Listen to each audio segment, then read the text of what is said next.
ऊंटों की दौड़ होती, ताकतवर कमजोर पर जुल्म करता, गरीबों और गुलामों की कोई इज्जत न होती। औरतों की हैसियत बहुत गिर चुकी थी, यहां तक कि कई लोग अपनी बेटियों को जिंदा दफना देते थे, ये सोचकर कि बेटी उनके लिए शर्म और बोझ है। इनके तरीकों से अब्दुल मुत्तलिब का दिल अक्सर तड़प उठता था। वो जानते थे कि ये बुद्ध किसी काम के नहीं, वो पत्थर हैं जिन्हें इंसान ने खुद तराशा है और फिर खुद ही उन्हें खुदा बना लिया। मगर समाज का दबाव की लाई रस्में और पुरखों की आदतें इतनी गहरी थीं कि कोई खुलकर इन बातों को कह नहीं सकता था। एक रात जब लोग काबा के चारों तरफ अपने बूतों के सामने झुके हुए थे, अब्दुल मुत्तलिब काबा के साए में अकेले बैठे और आसमान की तरफ देखने लगे। रेगिस्तान का आसमान सितारों से भरा हुआ था। उन्होंने सोचा, ये लोग किस गुमराही में पड़े हैं? ये पत्थर इनको क्या देंगे? क्या ये तकदीर लिखते हैं? क्या आने वाला कोई वक्त है जब ये सब मिट जाएगा और असली हक के सामने आएंगे?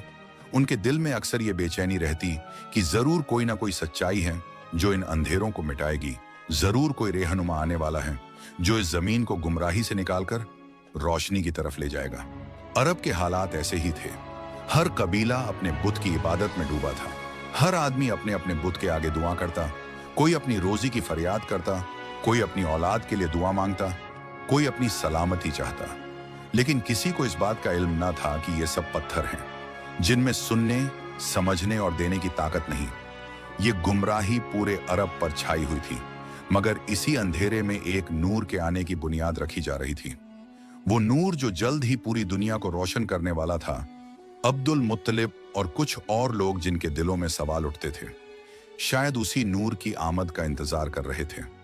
जब प्यारे नबी मोहम्मद सल्लल्लाहु अलैहि वसल्लम की पैदाइश का वक्त करीब आ रहा था, लोग बुतों में उलझे हुए थे। उनकी जिंदगी शराब, जुए और लड़ाई झगड़े में डूबी थी, मगर उनके दिल किसी ऐसी हकीकत की तलाश में थे जो उन्हें इन अंधेरों से निकालकर रोशनी की तरफ ले जाए, और बहुत जल्द वो रोशनी आने वाली थी। वहीं कुरैशी खानदान में एक नौजवान था, हजरत अब्दुल्लाह बिन अब्दुल मुत्तलिब। उनकी शक्ल सूरत इतनी खूबसूरत थी कि लोग उन्हें देखते तो ठहर जाते। उनके चेहरे पर एक नूर झलकता, उनके चाल ढाल में एक अदा थी। वो सीरत और किरदार में भी बेहद पाक और शरीफ थे। लोग कहा करते थे कि अब्दुल्ला में कोई अलौकिक असुर है।